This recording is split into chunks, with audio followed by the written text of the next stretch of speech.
আসসালামু আলাইকুম রহমতুল্লাহি বারাকাতুহু। প্রিয় বাংলাদেশ, ছোট্ট মনে ছোট্ট কথা বললে দোষ, না বললে নয়, তবুও বলতে হয়। বাংলাদেশ 1971 সাল থেকে 80 দশক পর্যন্ত মোটামুটি ভালোভাবে চলছিল।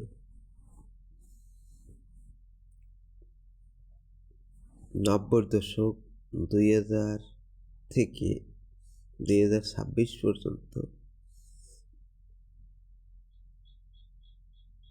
এর মধ্যে যতদিন নারী নেতৃত্ব ছিল তৎকালীন সময় দেশে উন্নত কিছু হয়েছে, কিন্তু দেশ অরিজিনাল অর্জিত হতে পারে নাই সুশাসন ব্যবস্থার দিক থেকে। হাদিস কোরআন অনুযায়ী বলছে যে দেশে নারী নেতৃত্ব হারাম, কিন্তু বাংলাদেশে, আমেরিকার মতন দেশে, সেখানে নারী নেতৃত্বের জন্য মা ছেলেকে ত্যাগ করেছে, কিন্তু বাংলাদেশে কিন্তু তা করেনি, বরং নারীদেরকে নেতৃত্ব দিয়েছে। এখন আসিফ নজরুল নিজেই বলেছিলেন যে এক নেত্রী শেষ হলে আর এক নেত্রী অকতারে শেষ হয়ে যাবে। আসলে তাই হচ্ছে, এক নেত্রী শেষ আর এক নেত্রী কথা আস্তে আস্তে গেছে। আর নারী নেতৃত্ব হারাম, সে দেশে কোনো উন্নত হয় না। কিন্তু আমার প্রশ্ন ছিল যে নারী ছাড়া কি পুরুষের দেশে জন্মগ্রহণ করেনি? পুরুষ যদি জন্মগ্রহণ করে থাকে তাহলে তারা কেন নেতৃত্বের উপযোগী হলো না? প্রথম খালেদা জিয়া নেতৃত্বে আসলেন, তারপরে শেখ হাসিনা, তারপর আবার খালেদা জিয়া, তারপর শেখ হাসিনা, একাধারে পুরুষ কোথায় ছিল, কোথায় বর্জন করেছিল, কোথায়? বাঙালির কিছু, সবার ভিতরে কিছু না কিছু দোষ ত্রুটি থাকবে। তার ভিতরে অন্যতম হচ্ছে একটি হত্যা করা। শেখ মুজিবুর রহমানকে হত্যা করা হলো, জিয়াউর রহমানকে হত্যা করা হলো, এরশাদ চাচাকেই করা হলো। গণতন্ত্র উনি স্বৈরাচার বলে সরিয়ে দিল, আসলো নারী নেতৃত্ব। দেশের কি অবস্থা হলো? এরশাদ চাচা যতটুকু উন্নত করতে পারছে, তাকে আর হয়েছে? তার তুলনায় হয়নি। আবার চাই বাংলাদেশের মানুষ আর একবার নাঙ্গলকে ভোট দিক, দেশের মানুষ সামনের দিকে এগিয়ে নিয়ে যাবে।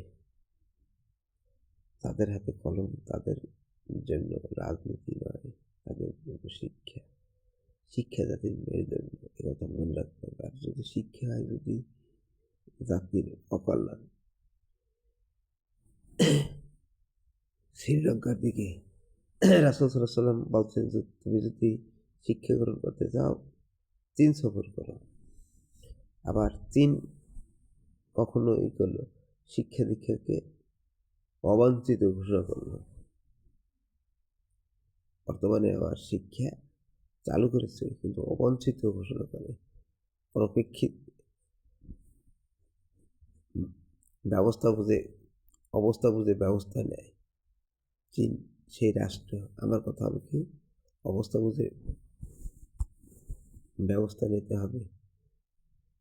আর বাংলাদেশের নির্বাচন যেহেতু একটা কথা আসছে, তাদের নিবন্ধন আছে, সব দল যাতে অংশগ্রহণ করে এবং লেভেল প্লেইং ফিল্ড তৈরি করতে পারে, তার জন্য সরকারি কর্মকর্তা কর্মচারী, তিন বাহিনী, সবাইকে বলছি, সবাই যার যার স্থানে থেকে নিরাপত্তা করবে। আমরা ১-১১ আর দেখতে চাই না। বারবার গণ অভ্যুত্থান, অমুক তমুক, এগুলি মানুষের বোধগম্য নয়। আমার কথা যদি একটু খারাপ লাগে, তবুও যার হাসিলের জন্য দেশটাকে একটা নিমজ্জতে নিয়ে যেন না। এবং যাদের নিবন্ধন আছে তারা প্রত্যেকে নির্বাচন করুক, এটাই আমার আশা। এবং লেভেল প্লেইং ফিল্ড, কোনো প্রার্থীর যদি মৃত্যুর আশঙ্কা থাকে তাকে সরকার থেকে দিক, আপনার প্রশাসনিক সহায়তা দিক, যে শুধু অমুককে দেবে তমুককে দেবে না, সবার জন্য দেওয়া হোক। তাহলে এটা নিয়েও ভবিষ্যতে সমস্যা দেখা দেবে। বাংলাদেশ দীর্ঘজীবী হোক। খোদা হাফেজ।